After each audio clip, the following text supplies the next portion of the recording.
آپ نے انصار کو سیدنا انس بن مالک رضی اللہ عنہ کے گھر جمع فرمایا۔ مہاجرین کی تعداد 45 تھی۔ آپ مہاجرین اور انصار میں سے ایک ایک کو بلاتے گئے اور فرماتے گئے تم بھائی بھائی ہو۔ پھر ہوا یہ کہ یہ اخوت حقیقی اخوت سے بھی بڑھ گئی۔ اس موقع پر انصار نے جس فیاضی، ایثار اور میزبانی کا مظاہرہ کیا، انسانی تاریخ اس کی مثال پیش کرنے سے قاصر ہے۔ انصار نے مہاجر بھائیوں کی حیثیت مہمانوں کی نہ رہنے دی، بلکہ انہیں اپنی جائیداد اور کاروبار میں برابر کا حصے دار بنا لیا۔ اس طرح مہاجرین بہت جلد اپنے پیروں پر کھڑے ہو گئے۔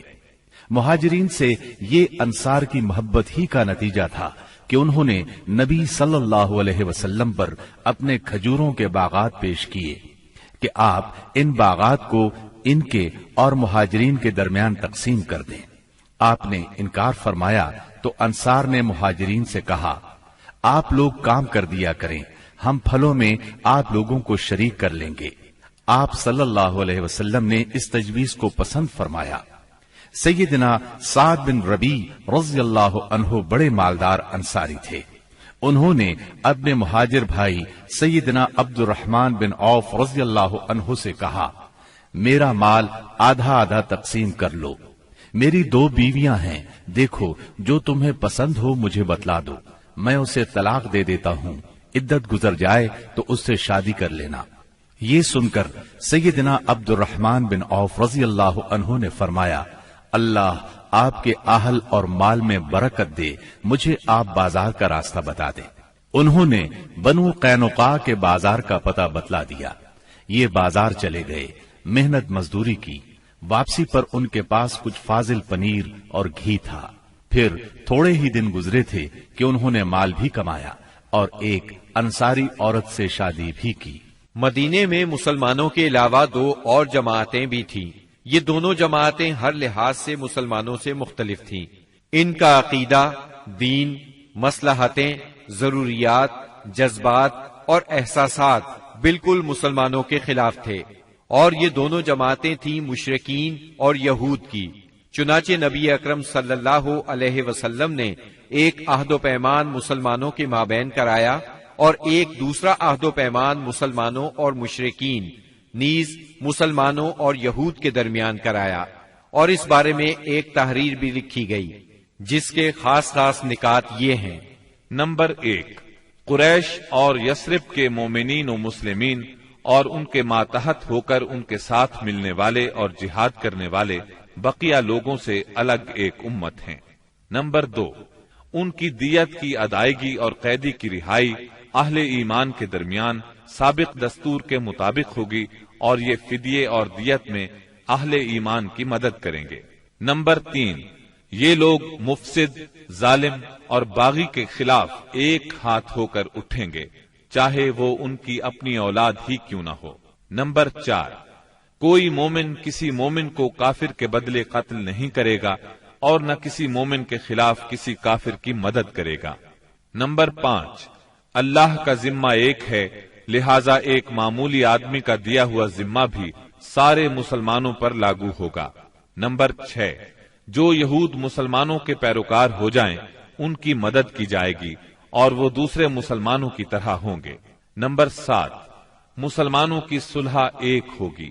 نمبر 8، جو کسی مومن کو قصدن قتل کر دے اس سے قصاص لیا جائے گا، سوائے اس صورت کے کہ مقتول کے ولی راضی ہو جائیں، اور اہل ایمان پر ضروری ہے کہ سب قاتل کے خلاف اٹھ کھڑے ہوں۔ نمبر 9، کسی مومن کے لیے حلال نہیں کہ کسی ہنگامہ برپا کرنے والے یا بدعتی کی مدد کرے یا اسے ٹھکانہ مہیا کرے۔ نمبر 10، ان کے درمیان کسی بات میں اختلاف ہو تو اسے اللہ اور اس کے رسول کی طرف لوٹایا جائے گا۔ اس عہد و پیمان کے علاوہ نبی اکرم صلی اللہ علیہ وسلم نے مختلف اوقات اور موقعوں پر مسلمانوں سے اسلامی اخوت کا حق بھی بیان فرمایا۔ انہیں آپس میں تعاون، مدد، اتحاد و یگانگت، غم گساری اور خبر گیری کی ترغیب دی، یہاں تک کہ یہ اخوت تاریخ کی انتہائی بلندیوں تک پہنچ گئی۔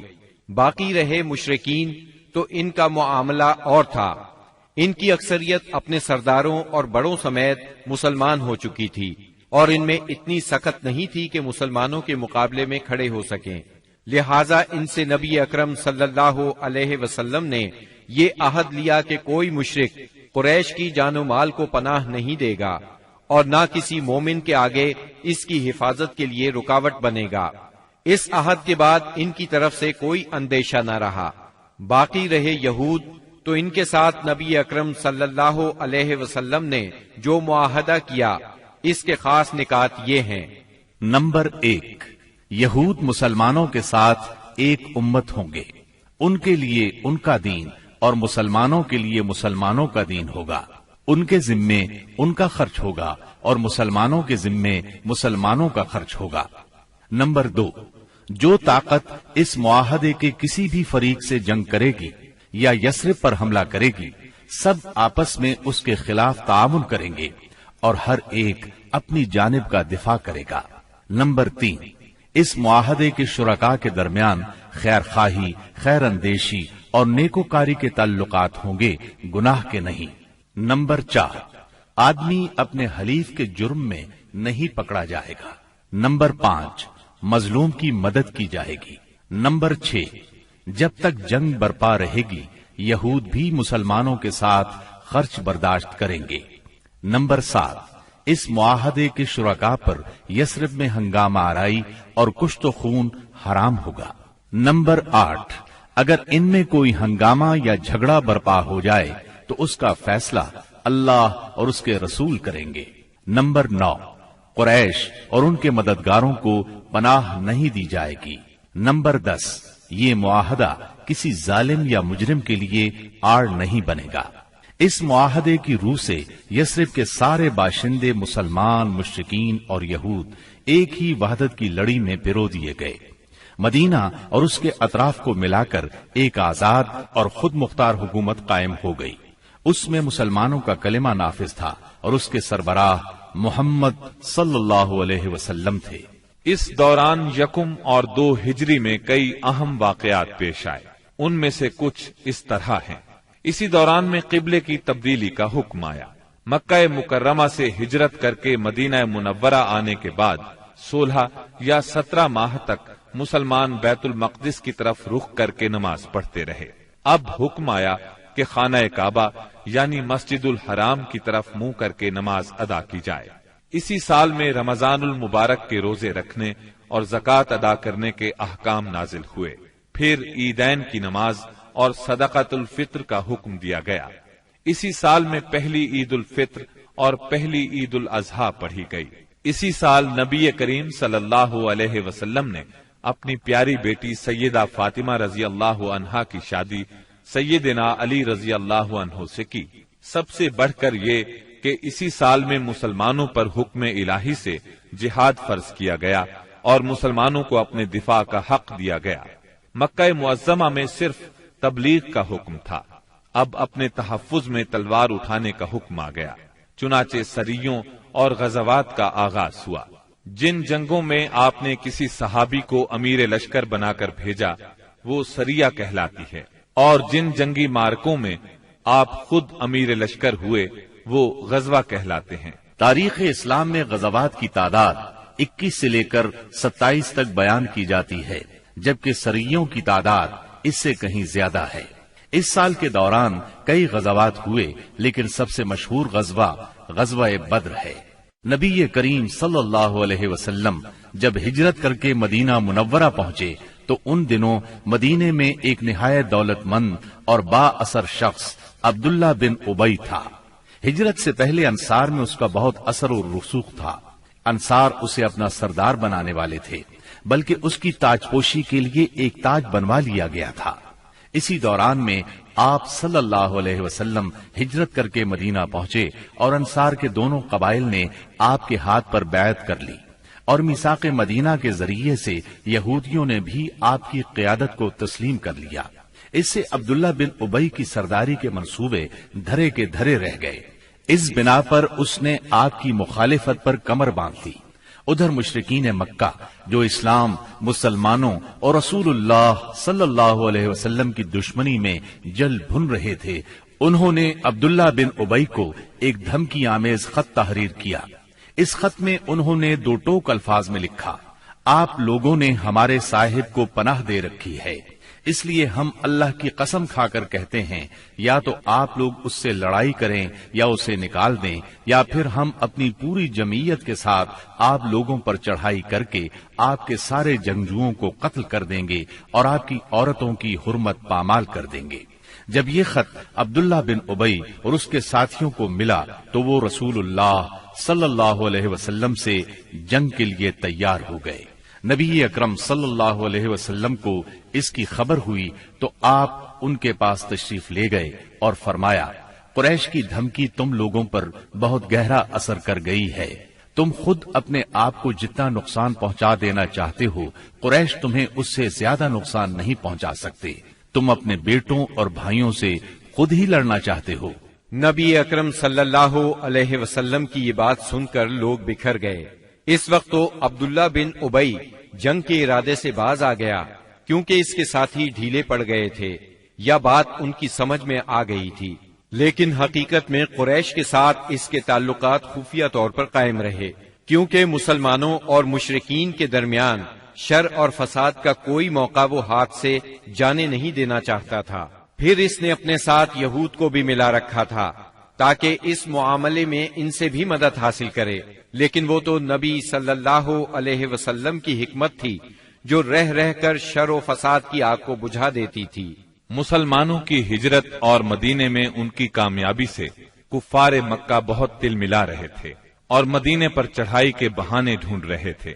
رسول اللہ صلی اللہ علیہ وسلم کے بڑھتے ہوئے اقتدار اور اسلام کی اشاعت نے مکہ میں ابو جہل اور ابو سفیان کو سخت بے چین کر دیا تھا۔ یہی کیفیت مدینے میں عبداللہ بن ابی کی تھی۔ اس نے قریش کے حوصلے بڑھائے اور انہیں یقین دہانی کرائی کہ اگر تم نے مدینے پر دھاوا بولا تو یہودی تمہارا ساتھ دیں گے۔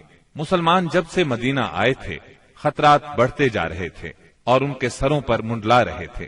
یہی وجہ تھی کہ مسلمانوں نے راتوں کو جاگ جاگ کر مدینے کا پہرا دیا۔ ادھر قریش نے مدینے کو تباہ و برباد کرنے کا ارادہ کر لیا۔ اس غرض کے لیے انہوں نے کئی قبائل کو اپنا ہم نوا بنا لیا۔ چنانچہ جب نبی صلی اللہ علیہ وسلم کو خبر ہوئی تو آپ نے 2 تدابیر اختیار کی۔